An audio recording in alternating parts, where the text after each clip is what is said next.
Madame, Monsieur, bonjour, bienvenue dans cette nouvelle édition. La cérémonie de clôture hier du premier sommet régional sur le financement de l'entrepreneuriat féminin en Afrique de l'Ouest, événement présidé par la première dame de Côte d'Ivoire, Dominique Ouattara.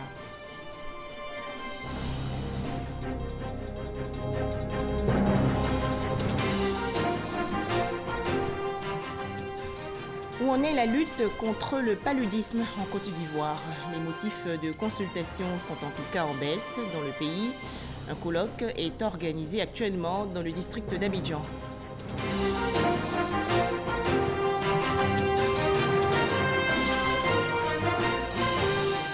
Enfin, l'ancien président soudanais Omar el-Béchir, désormais incarcéré dans une prison à Khartoum, la capitale.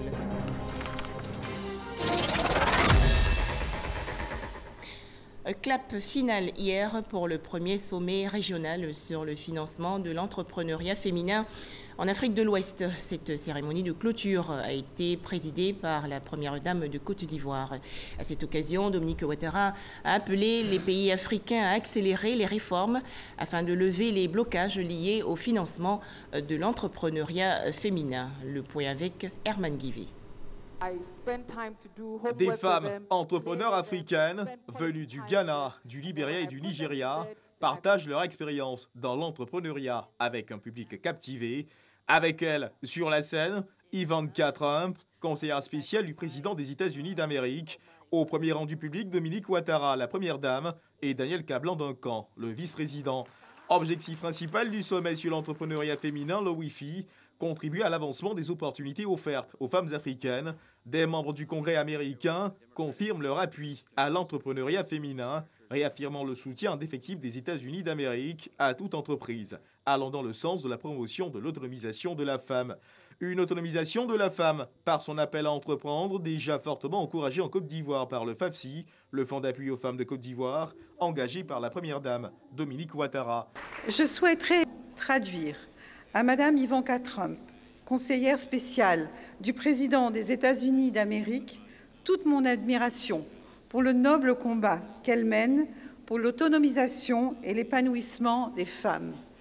Son engagement et son leadership font bouger les lignes et suscitent, j'en suis persuadée, de nombreuses vocations. Avec le soutien du président de la République, j'ai initié le Fonds d'appui aux femmes de Côte d'Ivoire, FAFSI, qui est un fonds de microcrédit à taux réduit et qui permet aux femmes non éligibles au financement classique de bénéficier de prêts pour créer et développer des activités génératrices de revenus.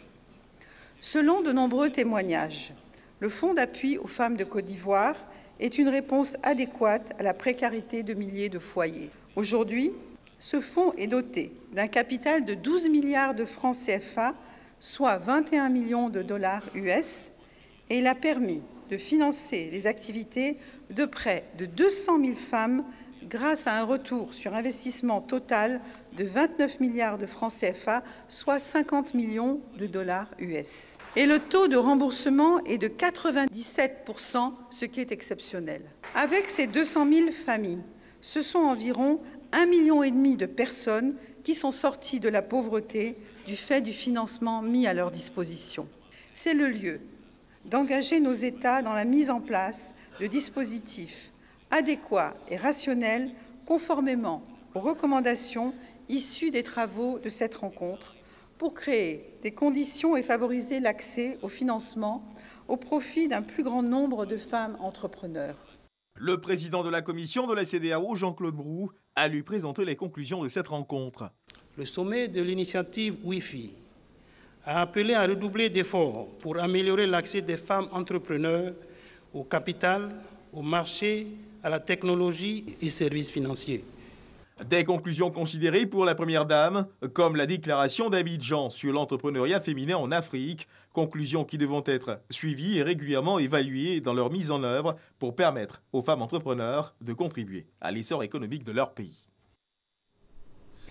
Une enveloppe de 1 milliard de francs CFA pour soutenir et financer les activités génératrices de revenus des femmes exerçant dans l'agriculture, notamment le cacao. C'est une aide des États-Unis. Cette annonce a été faite par Ivanka Trump, la conseillère spéciale du président américain Donald Trump. Ivanka Trump, qui séjourne en Côte d'Ivoire, a visité une plantation de cacao appartenant à la coopérative agricole de Yakassé à Tobrou, dans la région sud du pays. Mahama Traoré.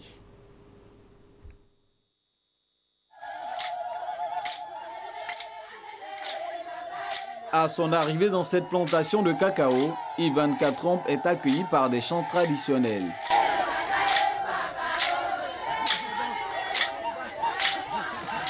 La conseillère spéciale du président des États-Unis est ici pour s'enquérir du processus de traitement du cacao, mais aussi pour encourager la coopérative agricole de Yakassé à Tobrou. Aujourd'hui, nous sommes à 3018 membres, dont 500 femmes sont des femmes qui sont formées à l'entrepreneuriat agricole pour pouvoir prendre le devant de l'économie ivoirienne et pour pouvoir protéger leurs enfants. Depuis 2015, la coopérative agricole de Yakassé à Tobrou a ainsi injecté plus de 100 millions de francs CFA en vue de favoriser l'autonomisation des productrices de cacao.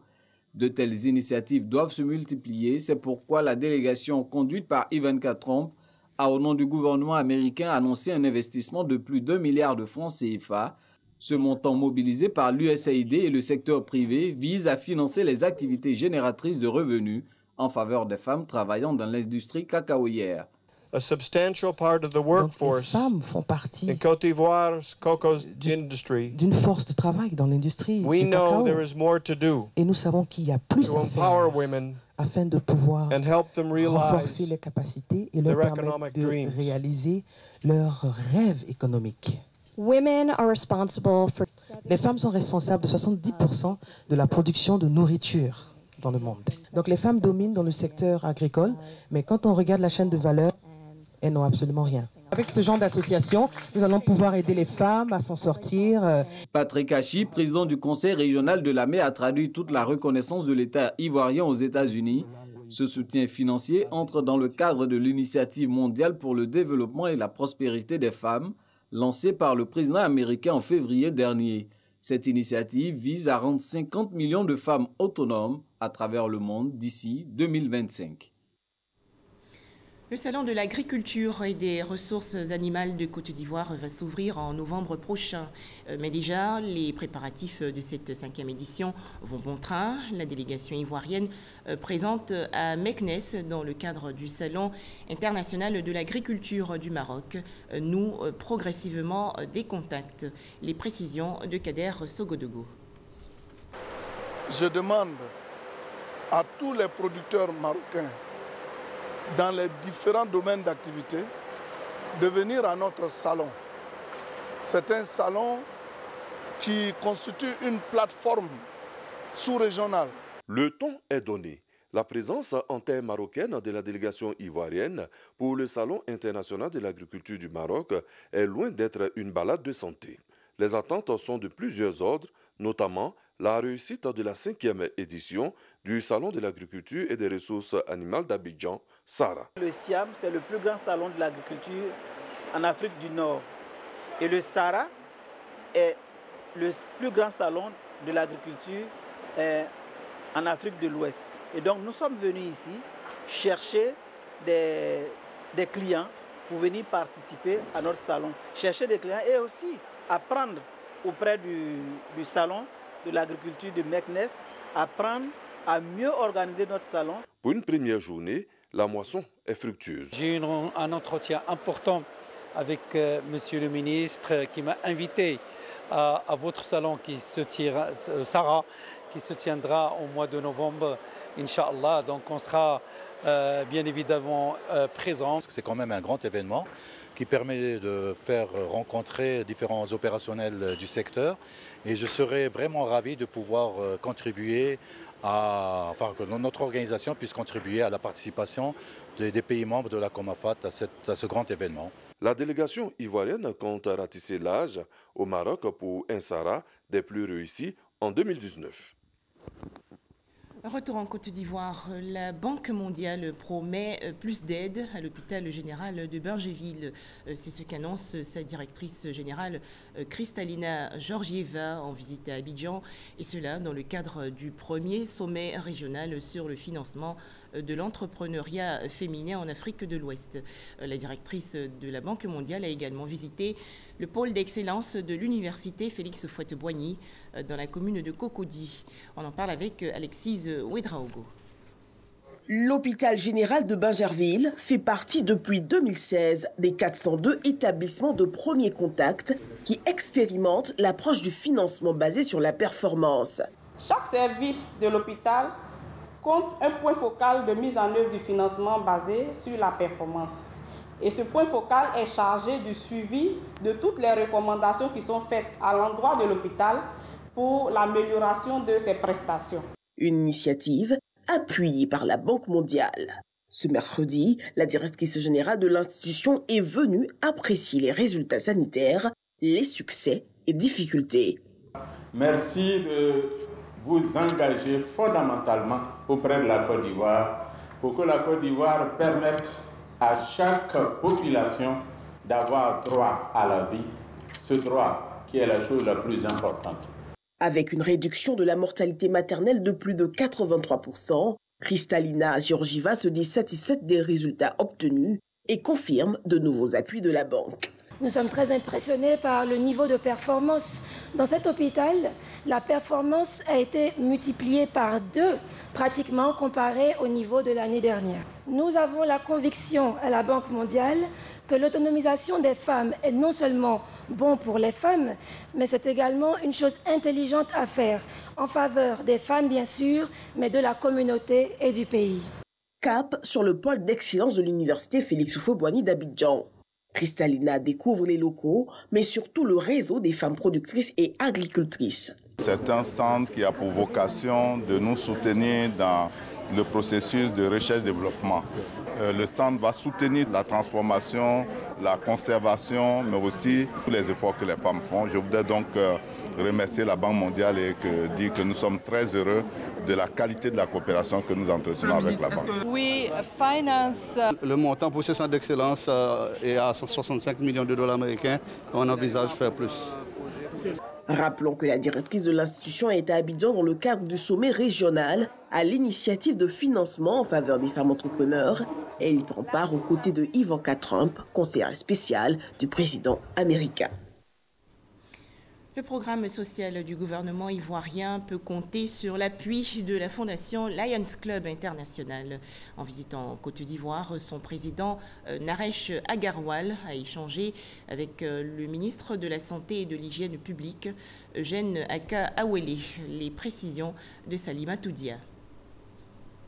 En entretien avec le ministre de la Santé et de l'Hygiène publique, la fondation du Lions Club International, la plus importante organisation de clubs philanthropiques du monde, s'engage à soutenir le gouvernement dans son combat pour le mieux-être des Ivoiriens, notamment dans le secteur de la santé, domaine d'intervention de la fondation. Le Lions Club a une fondation et cette fondation-là recherche les meilleurs projets pour aider dans le domaine de la santé. Alors que tout ce qu'on peut trouver ici comme projet dans le domaine de la santé, nous pourrons aider. Que ce soit pour faire des cliniques pour le diabète ou pour la vue, le Lions Club est prêt à aider à partir de sa fondation. Un soutien qui vient à point nommé, selon le ministre, avec le dialogue national sur le financement de la santé, qui vise la mobilisation d'environ 1600 milliards francs CFA. C'est le Lions Club qui est engagé dans la réalisation du social. Et comme vous le savez, nous sommes dans l'année du social. Le Lions Club donc bienvenue pour nous appuyer à réaliser le programme social du gouvernement. À la suite de cette rencontre, une visite a eu lieu à l'hôpital général d'Abobo. Le ministre s'est imprégné du cadre de travail du personnel et l'a exhorté à redoubler d'efforts dans un contexte de généralisation de la couverture maladie universelle. Toujours au chapitre santé, le nombre de nouveaux cas du paludisme est en baisse en Côte d'Ivoire avec 50% en 2012. En effet, l'Organisation mondiale de la santé a déclassé en 2017 le pays de la liste des 15 premiers États pourvoyeurs des 80% des cas de paludisme dans le monde. Cette maladie est donc au centre d'un colloque organisé par le Programme national de lutte contre le paludisme. Jean-Marc Djadji et Franck Quadio. Le paludisme, un problème majeur de santé publique en Côte d'Ivoire. Un tiers des décès dans les structures sanitaires sont causés par cette pandémie, selon le rapport 2010 du Programme national de lutte contre le paludisme, PNLP. Autour du thème « Élimination du paludisme, avancées et défis », experts du gouvernement, institutions internationales, entre autres, veulent accentuer les efforts par la recherche afin d'intervenir contre le paludisme. Les motifs de consultation sont en baisse, 50% en 2012 à 33% en 2017. Le gouvernement envisage alors renforcer le dispositif de prévention et de prise en charge du paludisme. À tous les prestataires de soins, il vous revient de contribuer à la recherche, mais aussi d'appliquer les résultats et recommandations issus de ces recherches. Encouragez vos patients à utiliser régulièrement la moustiquaire imprégnée d'insecticides à longue durée d'action et également à assainir le cadre de vie. C'est une occasion chaque 2 ans qui nous permet de nous retrouver avec les chercheurs, de faire le point de la recherche sur le paludisme. Sur le plan mondial, la Côte d'Ivoire ne fait plus partie des 10 premiers pays pourvoyeurs des cas de décès. Notre objectif, c'est de faire de telle sorte que là où se trouve un Ivoirien ou une personne vivant en Côte d'Ivoire ait accès à la prévention et à la prise en charge liée au paludisme. Des résultats de recherche et des recommandations proposées par des professionnels. C'est vrai qu'il faut tenir compte de la prise en charge thérapeutique, de la prévention, mais également il faut surtout l'environnement. Il faut que plusieurs services, plusieurs ministères se mettent ensemble pour arriver à l'élimination du paludisme. La 5e édition de ce colloque est le point de départ de la Journée mondiale de lutte contre le paludisme, édition 2019. Dans l'actualité nationale également, le lancement du 2e plan d'action national du partenariat pour un gouvernement ouvert 2018-2020. Ce programme est structuré autour de 6 axes, dont la santé, l'éducation et la lutte contre la corruption. Plus de détails avec Chak Koné. Le premier plan d'action de l'initiative Partenariat pour un gouvernement ouvert, élaboré par la Côte d'Ivoire sur la période 2016-2018, a enregistré un taux de réalisation de 93%, avec 5 engagements clés, à savoir la gestion plus efficace des ressources publiques, l'amélioration des services publics et le renforcement de la responsabilité des entreprises. L'élaboration du 2e rapport biannuel 2018-2020 dénote d'une volonté du gouvernement de faire de la promotion de la transparence son cheval de bataille. Le plan d'action, c'est un ensemble d'engagements pris de façon consensuelle par la société civile, le secteur privé et l'État.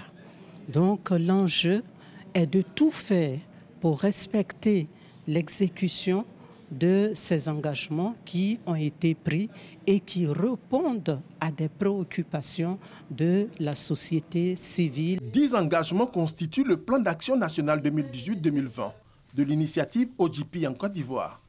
Au nombre de ces engagements, l'élaboration et la publication d'un budget citoyen, l'adoption d'une loi sur la protection des dénonciateurs des actes de corruption, la libéralisation de l'espace audiovisuel et la lutte contre la corruption. Ce 2e plan est placé sous le signe de la maturité inspirée de notre expérience récente et de l'expérience d'autres pays membres. C'est donc à cela que répond la présente activité qui n'a d'autre objectif que de partager le fruit du travail de co-création à l'ensemble des acteurs et partenaires et engager par la même occasion les porteurs des engagements à la réalisation des actions envisagées. Après sa phase d'élaboration, ce plan d'action national sera présenté au 6e sommet mondial de l'OGP à Ottawa, au Canada, du 29 au 31 mai 2019. Aujourd'hui, l'OGP compte environ 80 pays et gouvernements locaux, dont 15 pays africains. Un tout autre sujet à présent, les travaux du 4e pont d'Abidjan avancent bien. Déclaration du ministre de l'Équipement, Amédée Kouakou, lors d'une visite du chantier. Le 4e pont va relier 4 communes, notamment Adjamé, Atekoubé, Plateau et Yopougon. Le point avec Francis Boifou. Le ministre de l'Équipement et de l'Entretien routier, à nouveau sur le site de construction du 4e pont à Lokodjo dans la commune d'Atekoubé, 4 mois après sa première visite. Le matériel technique devant servir à la construction des fondations est disponible et la plateforme de travail de l'opérateur a été installée. Les travaux avancent bien sur ce ponton métallique qu'ils sont en train de faire pour réaliser l'ouvrage. Ils ont déjà fait plus de la moitié. S'ils travaillent avec ce même poste, comme ils continuent, il leur faut 3 mois pour traverser toute la lagune, mais on leur a demandé de mettre une seconde équipe pour commencer du côté Boribana pour venir vers Yopougon. Toutes ces dispositions sont en train d'être prises de sorte que assez rapidement les cadences puissent être respectées. Il y a le poste de travail pour la mise en œuvre des premiers pieux qui ont été donc réalisés. Pour nous, tout avance bien, mais c'est du côté État. Ils veulent aller plus vite, mais il faudrait que nous puissions donc assez rapidement libérer toutes les emprises. Long de 1,4 km, dont 800 mètres construits sur la lagune, l'ouvrage financé par la Banque africaine de développement sera livré en 2020. Il va relier 3 communes, Yopougon, Adjamé et Plateau. Sa réalisation nécessite le déplacement de 14 000 personnes. Le processus d'indemnisation, c'est par phase. Toute la zone de Boribana, tous ceux qui sont impactés ont été indemnisés. Il reste du côté de Yopougon. Vous savez, pour indemniser les gens, il y a beaucoup de papiers à signer. Et nous avons demandé à M. le préfet, avec toute son équipe, de prendre toutes les dispositions, de sorte que tout ce qui doit être signé soit signé. Mais je voudrais rassurer, quand le Premier ministre est venu ici, le budget pour indemniser les populations existe. Donc les ressources sont disponibles, mais ce sont simplement toute la phase administrative qui est en train d'être mise en œuvre. Vous savez, c'est un projet qui est financé par la Banque africaine de développement. Et ce volet impact des populations est un volet qui est très suivi. Donc nous travaillons, à chaque fois nous rendons compte à la BAD qui doit donner son avis. Ça prend un peu de temps. 30 milliards de francs CFA décaissés par le gouvernement pour indemniser 14 000 personnes impactées par la construction du 4e pont d'Abidjan. Toujours en Côte d'Ivoire, 6 organisations non gouvernementales locales vont participer à une campagne de sensibilisation pour mettre fin à l'immigration irrégulière. Cette opération a été initiée par l'organisation non gouvernementale italienne dénommée Association pour le service volontaire international. La sensibilisation va durer 18 mois. Les villes cibles sont Abidjan dans le sud du pays, Bouaké dans la région centre et Daloa dans le centre-ouest. Les explications de Walter Amadou Ouattara. En dépit des différentes actions pour freiner la migration irrégulière, ce phénomène reste encore d'actualité. En 2018, la Méditerranée a enregistré plus de 2260 morts. Une année avant, 8374 migrants ivoiriens ont demandé l'asile en Italie, faisant de la Côte d'Ivoire le 4e pays de provenance des migrants. Certains préfèrent quitter Abidjan, venir à Daloa, qui apparaît comme étant le pôle de transit pour tous ceux qui doivent y aller. Les raisons, elles sont nombreuses. Nous avons affaire à des guides religieux qui sont là, avec des messages forts pour leur dire, moi j'ai une révélation qui me dit que si tu dois faire quelque chose, c'est d'aller à l'étranger. La famille aussi va se faire le relais de tout cela. Face à la situation, des initiatives se multiplient. L'Union européenne, à travers l'ONG italienne Association pour le service volontaire international AFSI, choisit la sensibilisation comme approche. Que ce soit le porte-à-porte, que ce soit les réseaux sociaux, que ce soit les spots télévisés, avec un financement qui vient du fonds AMIF de l'Union européenne, 600 000 €. AFSI, la fondation AFSI, avec d'autres ONG, ne mène pas seulement ce projet qui est lié à une campagne publicitaire, mais elle mène aussi des activités de réinsertion des migrants de retour. 6 ONG locales sont chargées de sa mise en œuvre sur le terrain. Ces ONG viennent d'être outillées à mieux faire passer le message, invitant les potentiels candidats à l'immigration à rester en Côte d'Ivoire. Déjà, un ex-migrant s'approprie la sensibilisation. Je fais l'appel à la jeunesse ivoirienne. Tu as 900 000, tu as 1 million. Dis-toi que tu es courageux. Maintenant, un message très fort, même si tu es élève, tu es diplômé, je te dis, il faut apprendre un métier. Avec ma cordonnerie, je vis. L'Eldorado, c'est ici. La campagne de sensibilisation et d'information sur les risques d'immigration irrégulière dans les pays tiers va durer 18 mois. Sa cible, 10 000 candidats à l'immigration clandestine dans les villes d'Abidjan, Bouaké et Daloa. Un mot à présent sur les championnats d'Afrique d'athlétisme des moins de 18 ans et moins de 20 ans. La compétition s'est ouverte le 16 avril dernier au stade Félix Houphouët-Boigny dans la commune du Plateau et les premières médailles ont été décernées. Moyabi Diabaté et Aude Alébé du service sport. Ils sont là. Les futurs porte-flambeaux de l'athlétisme africain ont répondu présent à l'appel de la Confédération africaine d'athlétisme. Avant le début des hostilités, quelques délégations, dont celle de l'Éthiopie, ont démontré leur enthousiasme d'être en terre ivoirienne. Marraine de ces championnats d'Afrique, Muriel Aouré et Marie-Josée Talou ont communié avec leur filleule avant de leur indiquer la marche à suivre. Dès que j'ai reçu l'invitation, j'ai vu que c'était un championnat d'Afrique qui se porte sur la terre ivoirienne. J'ai trouvé que c'était super important pour moi d'être là.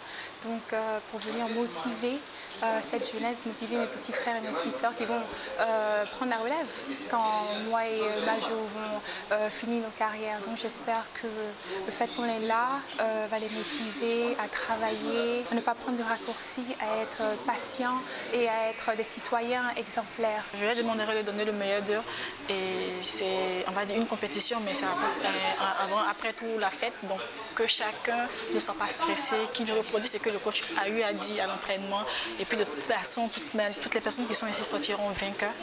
On va dire quoi, ils auront des expériences, de bonnes histoires à raconter, donc c'est pas la peine de se stresser. À la mesure de l'événement, le comité d'organisation a mis les petits plats dans les grands à travers une cérémonie d'ouverture féerique. La présidente du comité d'organisation, Salimata Sissé, et le patron de l'athlétisme africain, Kalkaba Malboum, ont tour à tour souhaité le traditionnel Aquaba et bonne chance aux différentes délégations présentes à Abidjan. Au total, 42 nations prennent part à ce 3e championnat d'Afrique d'athlétisme des cadets et 14e championnat chez les juniors. Débuté dès le coup d'envoi, la chasse aux médailles se poursuivra jusqu'au vendredi 20 avril au stade Félix Houphouët-Boigny. À présent, la coopération Côte d'Ivoire-Espagne. Le Royaume d'Espagne renforce sa présence dans le pays par l'ouverture d'une nouvelle entreprise. Jean-Jacques Kwame-Ala.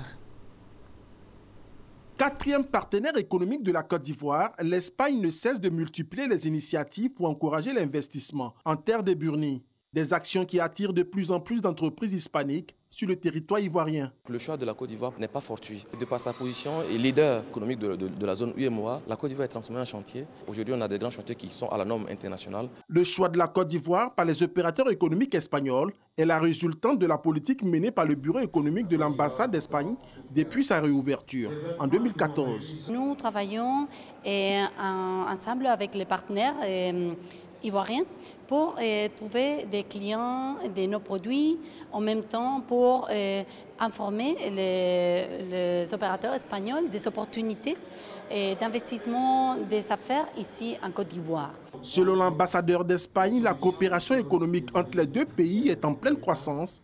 Au cours de ces 7 dernières années, les importations espagnoles en Côte d'Ivoire sont passées de 89 à 144 milliards de francs CFA et les exportations de 159 à 353 milliards de francs CFA. Le bilan est largement positif pour la Côte d'Ivoire. Il y a vraiment un intérêt de la part des entreprises espagnoles pour être plus présentes et ces entreprises apportent une valeur ajoutée en termes de capacités techniques, technologiques dans les domaines de la machine-outil ou des technologies de l'information et de la communication. Depuis 2014, c'est une trentaine d'entreprises espagnoles qui s'est installée en Côte d'Ivoire, faisant passer le nombre total à 44 entreprises à ce jour. C'est une première au Mali. Les députés du parti au pouvoir, le RPM, et ceux du groupe parlementaire Vigilance républicaine démocratique ont déposé hier une motion de censure contre le Premier ministre Soumelou Boubèye Maïga et son gouvernement. Le Premier ministre malien est très contesté dans le pays. Toujours en images, le Soudan, où l'ancien président Omar el-Béchir a été transféré dans la nuit de mardi à mercredi dans une prison de la capitale Khartoum, annonce faite par des membres de sa famille. Enfin, le Pérou, consterné par le décès de son ancien président, Alan Garcia, 69 ans, s'est en effet suicidé alors que la police venait d'arriver à son domicile de Lima, la capitale, pour l'arrêter dans le cadre d'une affaire de blanchiment d'argent présumé. Le gouvernement péruvien a décrété 3 jours de deuil national du 17 au 19 avril prochain. Voilà, merci de nous avoir suivis. C'est la fin de cette édition.